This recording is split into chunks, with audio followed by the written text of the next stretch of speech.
முதலாவது கேள்வி, மூலக அணுக்கள் உப துணிக்கைகள் தொடர்பான. உப துணிக்கைகள் என்பது புரோத்தன், நியூத்திரன், இலத்திரன் மூன்றையும் தான் கருதுகிறது. வேற வேற துணிக்கைகளும் இருக்குது, அவையெல்லாம் உங்களுக்கு பாடத்திட்டத்துக்கு தேவையில்லாதவை. தேவையானதாக இந்த மூன்று தான், புரோத்தன், இலத்திரன், நியூத்திரன். உப துணிக்கைகள் தொடர்பான பின்வரும் கூற்றுக்களில் சரியான கூற்றை தெரிவு செய்க. ரைட். முதலாவது, மூலக அணுக்கள் யாவும் புரோத்தன், இலத்திரன், நியூத்திரன் என்பவற்றை கொண்டுள்ளன. இது ஐதரசன் அணுவுக்கு மட்டும்தான் குலைக்கக்கூடிய ஒன்று. ஏன் ஐதரசனின் சமதானியாக இருக்கின்ற டியூட்ரியம், ட்ரிட்டியம், அதாவது துத்தேரியம், திருத்தியம் என்று அழைக்கப்படுகின்ற ஐதரசன் சமதானிகளுக்கு கூட அந்த கூற்று உண்மையாகத்தான் இருக்கு. ஆனா H1 என்ற ஐதரசனுக்கு மட்டும் அது பொருந்தாது. காரணம் நியூத்திரன் இல்லை, அதுக்குள்ள நியூத்திரன் இல்லை. அங்கால டி என்று இருக்குது, டி என்று இருக்குது, ஐதரசன் சமதானிகள் அவற்றுக்கெல்லாம் இருக்குது, மூன்றும் இருக்கு. Hக்கு மட்டுமா 1H1க்கு மட்டும்தான் நீங்கள் முதலாவது கூற்று பிழையாக காணப்படுவதால் யாவும் என்று கூறும்போது அதை பிழையான கூற்றாக கருத வேண்டும். இரண்டாவது, உப துணிக்கைகளில் மிகவும் பாரமானது புரோத்தன் ஆகும். புரோத்தன் என்பது பாருங்கோ, புரோத்தனுக்கான திணிவு MP என்று போடுறேன் 1.672 into 10 to the power minus 24 gram. ஆனா நியூத்திரனுக்கான திணிவு 1.674 into 10 to the power minus 24 gram.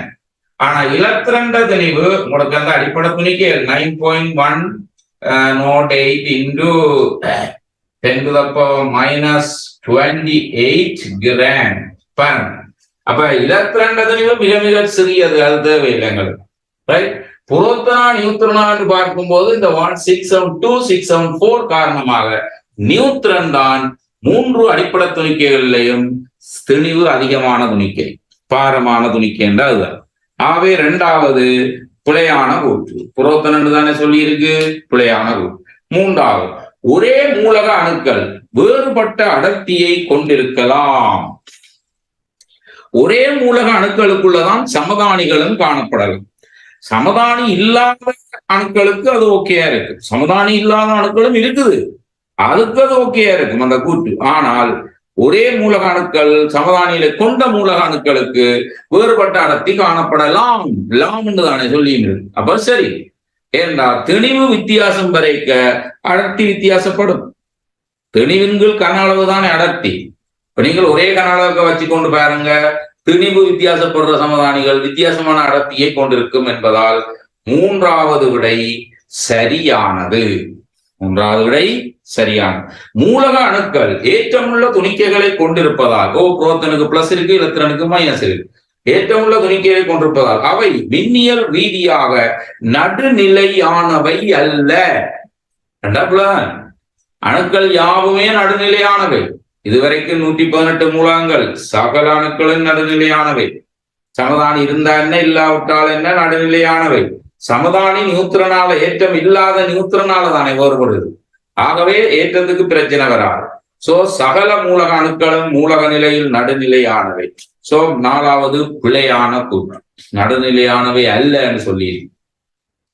ஆனா ஏற்றமுள்ள துணிக்கைகள் இருக்கு.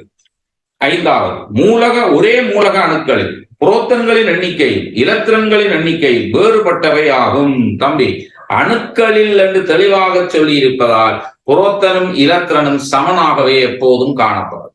சரியா? அது அயன்களாக இருக்கும் போதுதான் அந்நியன்களுக்கு இலத்திரன்கள் கூடவாக இருக்கும், கட்டியன்களுக்கு இலத்திரன்கள் குறைவாக இருக்கும். யார? புரோத்தனை விட.